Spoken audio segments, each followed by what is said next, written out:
সামরিক প্রশাসনেও ব্যাপক রদবদল শুরু হয়েছে এবং এই রদবদল হবে তারেক রহমান প্রধানমন্ত্রী হওয়া মাত্র, এই কথা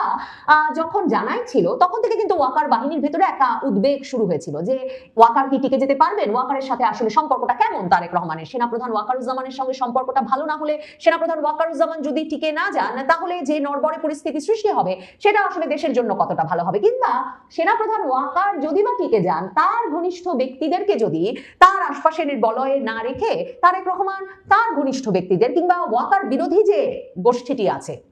সেনাবাহিনীর ভেতর তাদেরকে উস্কে দেন এসব সেনাবাহিনীর শীর্ষ পদে রদবদলে, তাহলে যে টেনশন, উত্তেজনা, অস্থিরতা তৈরি হবে সেনাবাহিনীর ভেতরে তার কি প্রভাব পড়বে। কিন্তু তারেক রহমান সকলকে বিস্মিত করে, মানে আমি অন্তত ভীষণ তাৎপর্যপূর্ণ মনে করছি, সরাসরি বার্তা দিয়েছেন তারেক রহমান এই সামরিক বাহিনীর রদবদলে ওয়াকারুজ্জামানের ওপরেই আস্থা রাখতে চান। তিনি ওয়াকারুজ্জামানকে যেই ব্যক্তিটি সবচেয়ে বেশি হুমকির সম্মুখীন করেছিলেন, ইউনূসের সময়কার প্রধান উপদেষ্টার কার্যালয়ের সশস্ত্র বাহিনী বিভাগের পিএসও যিনি নিযুক্ত হয়েছিলেন লেফটেন্যান্ট জেনারেল কামরুল হাসান, খলিলুর রহমান, বর্তমান পররাষ্ট্রমন্ত্রীর যিনি ঘনিষ্ঠ, খলিলুর রহমান আর কামরুল হাসান মিলে সেনাবাহিনীর ভেতরে যে একটা সমান্তরাল নেতৃত্ব তৈরির প্রচেষ্টায় ছিলেন পুরো ইউনূস আমল জুড়ে, ওয়াকারুজ্জামানকে একটা হুমকির মুখে রাখতে, ওয়াকারকে সরিয়ে ইউনূস আর খলিল দীর্ঘ সময় এই লেফটেন্যান্ট জেনারেল কামরুল হাসানকে এমনকি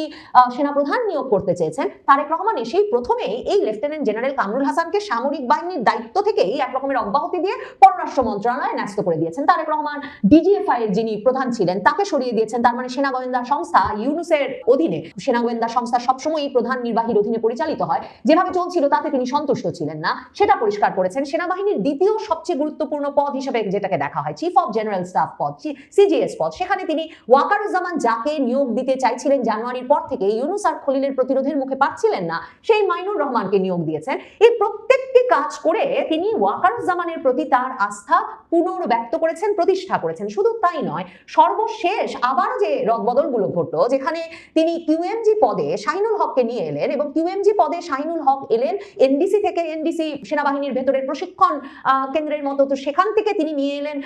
শাহিনুল হককে সেনাবাহিনীর কিউএমজি পদে, যেই শাহিনুল হক সিজিএস হিসেবেও কিন্তু দায়িত্ব পালন করেছেন, এবং সেই ব্যক্তিকে এখন আবারও ওই একাডেমিক জায়গা থেকে এনডিসি থেকে সরিয়ে এখানে আনা হলো। আর ফাইজুর রহমান, যিনি লেফটেন্যান্ট জেনারেল হয়েছেন ইউনূসের আমলে, যিনি প্রথমে ডিজিএফআই এর দায়িত্ব পেয়েছিলেন এবং পরে যিনি কিনা কিউএমজি পদে দায়িত্ব পালন করছিলেন, সেই লেফটেন্যান্ট জেনারেল ফাইজুর রহমানকে নিয়ে যাওয়া হয়েছে কমান্ডেন্ট হিসেবে এনডিসিতে। কাজেই এই পুরো বিষয়গুলো বুঝলে সেনাবাহিনীর ভেতরে একেবারে যে একটা ওয়াকারের